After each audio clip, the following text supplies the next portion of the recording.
Hi friends, kitchen queen ಚಾನೆಲ್ಗೆ ಸ್ವಾಗತ. ಇವತ್ತು ನಾನು ನಿಮಗೆ ಗುಲಾಬ್ ಜಾಮೂನ್ ಹೇಗೆ ಮಾಡೋದು ಅಂತ ಹೇಳ್ಕೊಡ್ತಾ ಇದ್ದೀನಿ. ಸಾಫ್ಟ್ ಆಗಿ ಜ್ಯೂಸಿಯಾಗಿ ಹೇಗೆ ಮಾಡೋದು ಅಂತ ಹೇಳ್ಕೊಡ್ತಾ ಇದ್ದೀನಿ. ಸ್ಕಿಪ್ ಮಾಡದೆ ವಿಡಿಯೋ ಪೂರ್ತಿಯಾಗಿ ನೋಡಿಕೊಳ್ಳಿರಿ. ಇಲ್ಲಿ ನಾನು MTR ಗುಲಾಬ್ ಜಾಮೂನ್ ಪ್ಯಾಕೆಟ್ ತೆಗೆದುಕೊಂಡಿದ್ದೇನೆ. 175 ಗ್ರಾಮ್ನಷ್ಟು.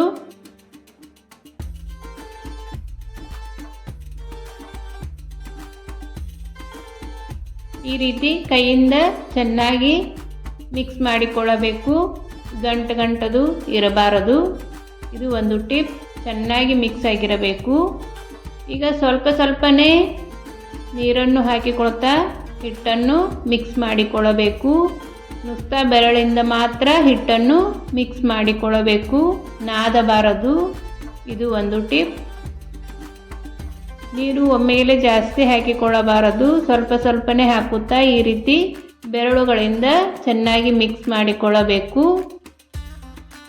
ನಾನು ಹೇಳುವ ಮೆಥಡ್ನಲ್ಲಿ ಒಂದು ಸಲ ಜಾಮೂನ್ ಮಾಡಿ ನೋಡಿ. ಗಂಟು ಬರೋದಿಲ್ಲ ಮತ್ತು ಗಟ್ಟಿಯಾಗಿಯೂ ಆಗೋದಿಲ್ಲ. ಸಾಫ್ಟಾಗಿ ಜ್ಯೂಸಿಯಾಗಿ ತುಂಬ ಚೆನ್ನಾಗಿ ಬರುತ್ತವೆ. ಈ ರೀತಿ ಹಿಟ್ಟನ್ನು ಮಿಕ್ಸ್ ಮಾಡಿ ಇಡಬೇಕು. ಹಿಟ್ಟು ಅತಿ ಗಟ್ಟಿನೂ ಆಗಬಾರ್ದು, ಅತಿ ಸಾಫ್ಟೂ ಆಗಬಾರ್ದು. ಮೀಡಿಯಮ್ ಸೈಜ್ನಲ್ಲಿ ಮಿಕ್ಸ್ ಮಾಡಬೇಕು. ಈ ರೀತಿ ಕೈಯಿಂದ ಈ ಹದಕ್ಕೆ ಆದರೆ ಸಾಕು. ಇದನ್ನು ಮುಚ್ಚಳ ಮುಚ್ಚಿ ಇಡೋಣ. ಈಗ ಪಾಕ ಮಾಡಲು ಸಕ್ಕರೆಯನ್ನು ಹಾಕಿಕೊಳ್ಳೋಣ. ಇಲ್ಲಿ ನಾನು 2.5 ಕಪ್ನಷ್ಟು ಸಕ್ಕರೆ ತೆಗೆದುಕೊಂಡಿದ್ದೇನೆ. 175 ಗ್ರಾಮಿಗೆ 2.5 ಕಪ್ ಸಕ್ಕರೆ ಹಾಕಿದ್ದೇನೆ. ಅದಕ್ಕೆ 2.5 ಕಪ್ನಷ್ಟು ನೀರನ್ನು ಹಾಕಿಕೊಳ್ಳಬೇಕು. ಈ ಮೆಜರ್ಮೆಂಟ್ನಲ್ಲಿ ಒಂದು ಸಲ ಮಾಡಿ ನೋಡಿ. ಪಾಕ ತುಂಬ ಚೆನ್ನಾಗಿ ಬರುತ್ತದೆ. ಸಕ್ಕರೆ ಎಷ್ಟು ತೆಗೆದುಕೊಂಡಿರ್ತೀರೋ ಅಷ್ಟೇ ನೀರನ್ನು ಹಾಕಿಕೊಳ್ಳಬೇಕು.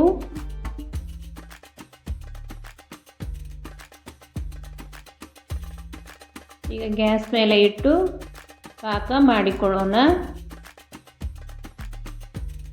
ಈ ರೀತಿ ಮೀಡಿಯಮ್ ಫ್ಲೇಮ್ನಲ್ಲಿಟ್ಟು ಪಾಕ ಮಾಡಬೇಕು. ಹೈ ಫ್ಲೇಮ್ನಲ್ಲಿಟ್ಟರೆ ಸಕ್ಕರೆ ಹಾಗೆ ಉಳುತ್ತದೆ, ಪಾಕ ರೆಡಿ ಆಗುತ್ತದೆ. ಮತ್ತು ಪಾಕ ಎಳಿ ಬರುವ ಅವಶ್ಯಕತೆ ಇಲ್ಲ. 4 ರಿಂದ 5 ನಿಮಿಷ ಬಾಯ್ಲ್ ಮಾಡಿದರೆ ಸಾಕು. ಈ ರೀತಿ ಕಲರ್ ಚೇಂಜ್ ಆಗಿರಬೇಕು.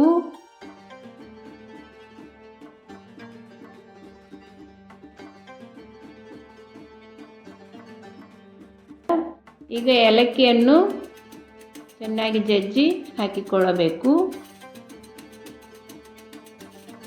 ಪಾಕ ಎಳಿ ಬರುವ ಅವಶ್ಯಕತೆ ಇರುವುದಿಲ್ಲ ಮತ್ತು ಬಹಳ ನೀರು ಆಗಿಯೂ ಪಾಕ ಆಗಬಾರದು. ಈ ಹದಕ್ಕೆ ಪಾಕ ರೆಡಿಯಾಗಬೇಕು. ಈಗ ಈ ಪಾಕ ರೆಡಿಯಾಗಿದೆ. ಈಗ ಜಾಮೂನ್ ಫ್ರೈ ಮಾಡಲು ಎಣ್ಣೆಯನ್ನು ಗ್ಯಾಸ್ ಮೇಲೆ ಬಿಸಿ ಮಾಡಲು ಇಡೋಣ.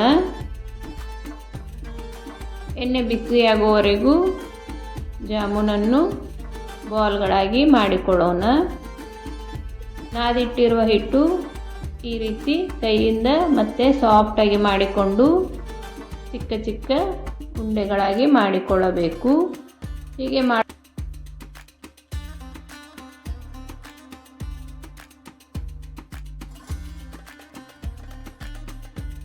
ರೌಂಡಾಗಿ ಅಂಗೈಯಲ್ಲಿ ಇಟ್ಟು ಮಾಡಿಕೊಳ್ಳಬೇಕು. ಈಗ ಹಿಟ್ಟು ಎಣ್ಣೆ ಕಾದಿದೆ. ಇದಕ್ಕೆ ರೌಂಡ್ ಮಾಡಿಟ್ಟಿರುವ ಜಾಮೂನನ್ನು ಹಾಕಿಕೊಳ್ಳೋಣ. ಎಣ್ಣೆ ಒಂದು ಸಲ ಕಾಯಿಸಿ ಅದನ್ನು ಇತ್ತಾಗ ಮೀಡಿಯಮ್ಮು ಅಲ್ಲ, ಇತ್ತಾಗ ಲೋ ಫ್ಲೇಮು ಅಲ್ಲ, ಮಧ್ಯದಲ್ಲಿ ಇಡಬೇಕು.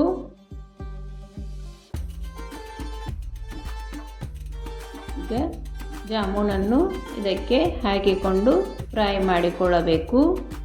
ಈ ರೀತಿ ಸ್ಪೂನನ್ನು ದಂಡೆಯಿಂದ ಸ್ಲೋ ಆಗಿ ಎಲ್ಲ ಕಡೆ ಮಿಕ್ಸ್ ಮಾಡಿಕೊಳ್ಳಬೇಕು.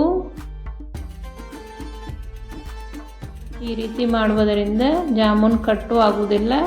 ಈವನ್ ಆಗಿ ಎಲ್ಲ ಕಡೆ ಚೆನ್ನಾಗಿ ಫ್ರೈ ಆಗುತ್ತವೆ.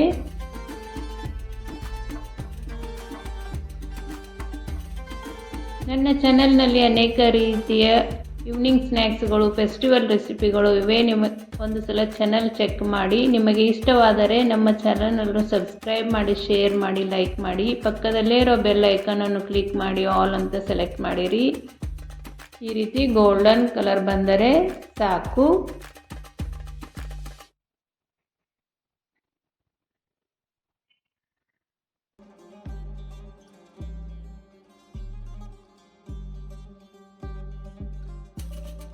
ಫ್ರೈ ಮಾಡಿರುವ ಜಾಮೂನನ್ನು ಈಗ ಪಾಕಿಗೆ ಹಾಕಿಕೊಳ್ಳೋಣ.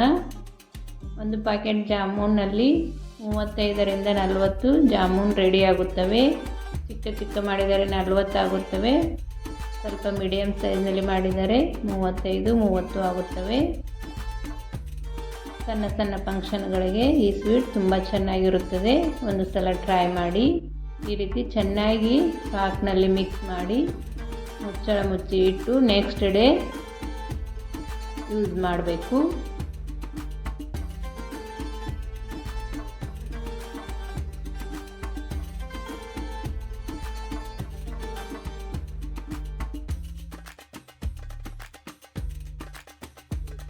ಈಗ ನೆಕ್ಸ್ಟ್ ಡೇಗೆ ಜಾಮೂನ್ ನೋಡಿದರೆ ಎಷ್ಟು ಚೆನ್ನಾಗಿ ಸಾಫ್ಟಾಗಿ ಮತ್ತು ಉಬ್ಬಿಕೊಂಡು ಬಂದಿದೆ ನೋಡಿ. ಜ್ಯೂಸಿಯಾಗಿಯೂ ಇದೆ. ನಾನು ಹೇಳಿದ ಮೆಥಡ್ನಲ್ಲಿ ಒಂದು ಸಲ ಟ್ರೈ ಮಾಡಿ ಹೇಗೆ ಬಂತು ಅಂತ ನನಗೆ ಕಮೆಂಟ್ ಮಾಡಿರಿ. ಜಾಮೂನ್ ರೆಡಿ ಆದವು.